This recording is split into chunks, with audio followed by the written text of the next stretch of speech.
लपटों के हवाले हो गई। सभी ने उस तरफ देखा जहां से आग का गोला आया था। महाराज ने आदेश दिया, सैनिकों, मुकाबला करो। लेकिन वो जानते थे कि उनकी सेना ड्रैगन का मुकाबला नहीं कर सकती। ठीक वैसा ही हुआ। सैनिकों ने तुरंत तोप के गोले ड्रैगन की तरफ दागने शुरू किए, लेकिन ड्रैगन इतनी तेजी से उड़ रहा था कि वो गोले पहुंचने से पहले ही आंखों से ओझल हो गया। तभी सामने से एक दूसरा ड्रैगन आता सभी को दिखाई दिया। वो सीधा महल की तरफ आ रहा था। महाराज ने आदेश दिया, अपनी बहनों को लेकर भागो क्षितिज। लेकिन क्षितिज मैदान छोड़कर जाने वालों में से नहीं था। उसने सामने रखा भाला उठाया और ड्रैगन की तरफ फेंक दिया। फुर्ती से ड्रैगन हटा, लेकिन उसने तुरंत अपने मुंह से एक आग का गोला निकाला जो महल की तरफ पिछले हिस्से पर लगा।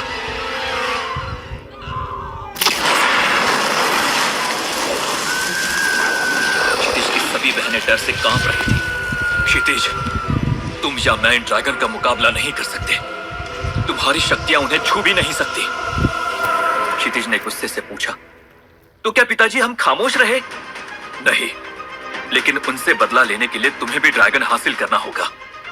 अभी तुम अपनी बहनों के साथ यहां से सुरक्षित जगह पर चले जाओ। महाराज इतना कह ही पाए थे कि दोनों ड्रैगन दोबारा वापस लौटे और महल पर आग के गोलों की बौछार कर दी। पूरे महल में अफरा तफरी का माहौल हो गया।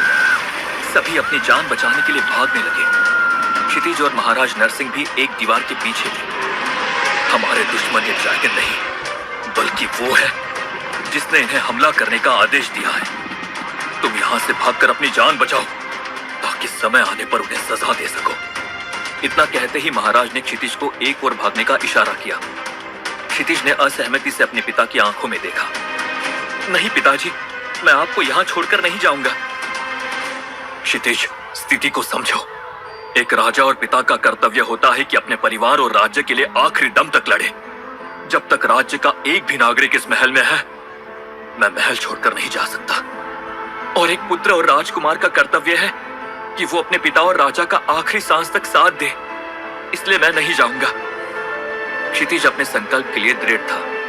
महाराज ने उसे समझाते हुए कहा, और एक भाई का कर्तव्य, क्या तुम्हारा कर्तव्य नहीं कि अपने राजा के आदेश का पालन करो? मुझे कुछ नहीं होगा, तुम जाओ यहां से। महाराज ने उसे हल्का सा धक्का देकर उस तरफ जाने को कहा, तो वो अपने आप को रोक नहीं पाया और उस तरफ भागा। उसके जाते ही एक आग का गोला महाराज की तरफ आकर गिरा। क्षितिज ने जब देखा तो वो वापस अपने पिता की तरफ मुड़ा तो उसने देखा कि उसके पिता घायल अवस्था में जमीन पर गिरे हैं। उसके मुंह से भयंकर चीख निकल गई, पिताजी! वो आंखों में आंसू और क्रोध लेकर उनकी तरफ दौड़ने लगा, लेकिन क्षितिज महाराज तक पहुंच पाता उससे पहले ही दूसरे ड्रैगन ने आग की लपटों से महल की बुनियाद पर हमला कर दिया। महल धीरे धीरे ढहने लगा। क्षितिज ने किसी तरह से अपने आप को संभाला और अपनी तलवार से उड़ते हुए ड्रैगन की तरफ कूदा, लेकिन उसका वार खाली गया और वो जमीन पर आकर गिरा। ड्रैगन ने जब क्षितिज को वार करते देखा तो वो वापस पलटा। क्षितिज ने देखा कि उसके पिताजी महल के एक हिस्से के साथ नीचे गिर रहे हैं। पिताजी! उसकी आंखों में आंसू थे। उसे यकीन नहीं था उसके पिता उसे छोड़कर जा रहे हैं।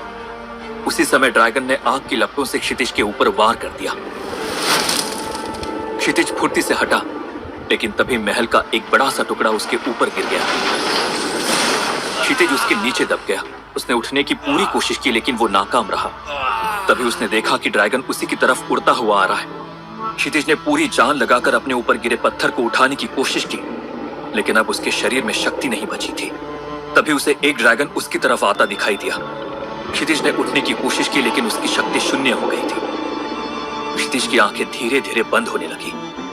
ड्रैगन को अपनी ओर आते हुए देखते देखते उसकी आंखें कब पूरी तरह से बंद हो गई उसे पता ही नहीं चला। उसे लगा मानो वो धीरे धीरे एक अंधेरी खाई में गिर रहा हो। उसे अपना शरीर हल्का होता हुआ प्रतीत हुआ। वो अपनी रगों में बहते हुए खून को महसूस कर सकता था। उसे अपने दिल की धड़कन महसूस हो रही थी, जिसकी रफ्तार धीरे धीरे कम हो रही थी। तभी अचानक उसके शरीर को एक जबरदस्त झटका लगा, मानो किसी बाहरी शक्ति ने उसके शरीर में प्रवेश किया हो। उसे अपना रक्तचाप बढ़ता हुआ महसूस हो रहा था। दिल की धड़कन भी धीरे धीरे बढ़ रही थी। उसका उसका मस्तिष्क भी अब समझ नहीं पा रहा था कि उसके साथ क्या हो रहा है। अचानक 1 साल बाद उसकी आंखें खुली तो उसने सामने खड़ी अपनी बहन अमृता को देखा। दीदी, हम कहाँ हैं? और हमारा परिवार? क्षितिज को आंखें खोलकर बोलते हुए देखना मानो अमृता के लिए कोई सपना हो। उसके चेहरे पर हल्की सी मुस्कान तैर गई। उसने क्षितिज के चेहरे पर प्यार से हाथ फेरा। क्षितिज ने अपना सवाल दोहराया, दीदी हम कहाँ हैं? और हमारा परिवार? हम महावन राज्य के जंगल में हैं। तुम 1 साल से कोमा में थे और हमारा परिवार और राज्य तबाह हो गया। कुछ नहीं बचा क्षितिज, कुछ नहीं बचा। इतना कहते कहते उसकी आंखों से आंसू निकल गए। क्षितिज की आंखें गुस्से से लाल हो गई। लेकिन वो ड्रैगन कहां से आए थे? क्षितिज ने अपनी कमजोर आवाज में पूछा। उसकी आंखों में अब क्रोध की चिंगारियां जलने लगी थी। अमृता ने अपने होंठ काटते हुए कहा, नहीं पता। क्षितिज ने अपनी मुट्ठियां भींचते हुए पूछा, किसने भेजा था उन्हें? अमृता ने मायूसी से जवाब दिया। उसकी आंखों में भी वही आग दिख रही थी जो उसके भाई की आंखों में भी थी। मालूम नहीं। क्षितिज अचानक चिल्लाते हुए बोला, फिर क्या मालूम है आपको? उसकी आवाज से गुड़िया की दीवारें कांप उठी। वो दर्द से करहाते हुए अपना सर पकड़कर बैठ गया। उसके घावों से फिर से खून बहने लगा। पिताजी, कहाँ हो आप? उसके मुंह से एक दर्दनाक चीख निकली जिससे जंगल के पक्षी भी चौंक कर उड़ गए। मत रो क्षितिज, अमृता ने उसे अपनी बाहों में भरते हुए कहा। दोनों भाई बहन एक दूसरे से गले लगकर रो रहे थे। क्षितिज के आंसू अमृता के वस्त्रों को भिगो रहे थे। किसने भेजे थे ड्रैगन? कैसे ड्रैगन के हमले से बच गए थे क्षितिज और अमृता? जानने के लिए सुनते रहिए ब्रह्मांड का रक्षक, सिर्फ पॉकेट FM पर।